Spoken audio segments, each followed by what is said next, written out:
നമ്മൾ വളരെ കാലം എന്തെങ്കിലും ആഗ്രഹിച്ചിട്ട് നമ്മൾ സാധനം വാങ്ങി, പക്ഷേ അത് വിചാരിച്ച പോലെ വർക്ക് ചെയ്യില്ലെങ്കിൽ നമുക്ക് ഭയങ്കര ഫ്രസ്ട്രേഷൻ ആയിരിക്കും അല്ലേ. നമ്മൾ ഡെയിലി യൂസ് ചെയ്യുന്ന മൊബൈലും ലാപ്ടോപ്പും ഒക്കെയാണ് അങ്ങനെ വാങ്ങുന്നെങ്കിൽ നമ്മളത് ഡെയിലി അലട്ടും അല്ലേ. സോ ലാപ്ടോപ്പ് വാങ്ങുമ്പോൾ പലരും ചെയ്യുന്ന 3 മിസ്റ്റേക്സിനെ കുറിച്ചാണ് ഈ വീഡിയോയിൽ പറയാൻ വേണ്ടി പോകുന്നത്. സോ നിങ്ങൾ ഒരിക്കലും ഈ വീഡിയോ മിസ് ചെയ്ത് ഇനി പറയാൻ പോകുന്ന മിസ്റ്റേക്കുകൾ ചെയ്യാനും പാടില്ല. ലാപ്ടോപ്പിനെ കുറിച്ച് പറയുമ്പോൾ ആദ്യമായിട്ട് പറയേണ്ടത് അതിൻ്റെ സ്ക്രീനാണ്. പലരും ലാപ്ടോപ്പ് പർച്ചേസ് ചെയ്യുന്നത് 360 ഡിഗ്രി റൊട്ടേഷൻ, പിന്നെ ടച്ച് സ്ക്രീൻ തുടങ്ങി ഒരുപാട് ഫ്ലാഷി ഫീച്ചേഴ്സിന് പുറകെ പോകാറുണ്ട്. പക്ഷേ ഇതൊക്കെ വാങ്ങി കുറച്ച് ദിവസം മാത്രമേ നമ്മൾ ഈ ഫീച്ചേഴ്സ് യൂസ് ചെയ്യത്തുള്ളൂ എന്നാണ് വാസ്തവം. സോ അങ്ങനെയുള്ള ഫ്ലാഷി ഫീച്ചേഴ്സിന് പുറത്തേക്ക് നിങ്ങൾ പോകാതിരിക്കുക. ദെൻ നിങ്ങൾ സ്ക്രീൻ സൈസ് മിനിമം ഒരു 14 ഇഞ്ച് ആൻഡ് എബോ ഉള്ള സ്ക്രീൻ സൈസുള്ള ലാപ്ടോപ്സ് ഉപയോഗിക്കുക. എൻ്റെ പേഴ്സണൽ സജഷൻ 15.6 ഇഞ്ചാണ്. കാരണം നമ്മൾ ലാപ്ടോപ്സിലേക്ക് ഒരുപാട് നേരം വർക്ക് ചെയ്യേണ്ട ആവശ്യം വരുന്നുണ്ട്. സോ വർക്കിംഗ് പ്രൊഫഷൻസിലേക്ക് ആണെങ്കിൽ 8-10 മണിക്കൂറൊക്കെ വർക്ക് ചെയ്യേണ്ടതുണ്ട്. സോ ഡിസ്പ്ലേ സൈസ് കുറഞ്ഞതാണെങ്കിൽ നമുക്ക് കണ്ണിന് നല്ല സ്ട്രെയിൻ തരാനുള്ള പോസിബിലിറ്റി ഉണ്ട്. രണ്ടാമത്തത് ബിൽഡ് മെറ്റീരിയൽ ആൻഡ് സ്പെസിഫിക്കേഷൻ ആണ്. ഇവിടെയാണ് നിങ്ങളുടെ മെഷീൻ്റെ ട്രൂ പവർ വരുന്നത്. For better durability and heat controlling metal ബോഡിയുള്ള ലാപ്പ് എടുക്കുന്നതായിരിക്കും better. Then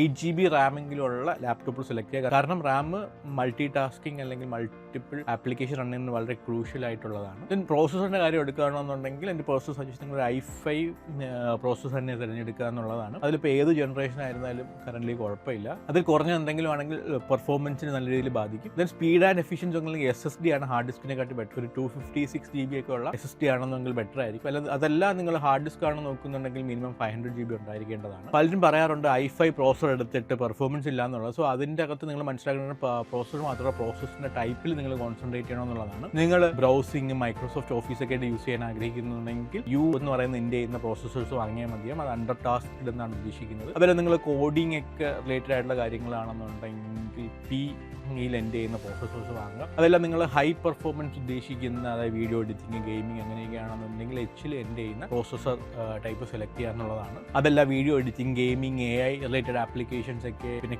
high end coding related application ഒക്കെ ആണെങ്കിൽ നിങ്ങൾ എച്ചിൽ എൻഡ് ചെയ്യുന്ന പ്രോസസ്സർ വാങ്ങുമെന്നാണ് സജസ്റ്റ് ചെയ്യാനുള്ളത്. ഒരു ലാപ്ടോപ്പ് ചൂസ് ചെയ്യുക എന്നുള്ളത് നിങ്ങളുടെ ഫ്യൂച്ചറിലെ ഇൻവെസ്റ്റ്മെന്റ് ആണ്. അത് നിങ്ങളുടെ പ്രൊഡക്ടിവിറ്റി കൂട്ടും. സോ ഇത്രയും കാര്യങ്ങൾ നോക്കിയിട്ട് ലാപ്ടോപ്പ് വാങ്ങിച്ചു കഴിഞ്ഞാൽ ഡെഫിനറ്റ്ലി ഒരു 5 years നിങ്ങൾക്ക് വർത്തായിരിക്കും.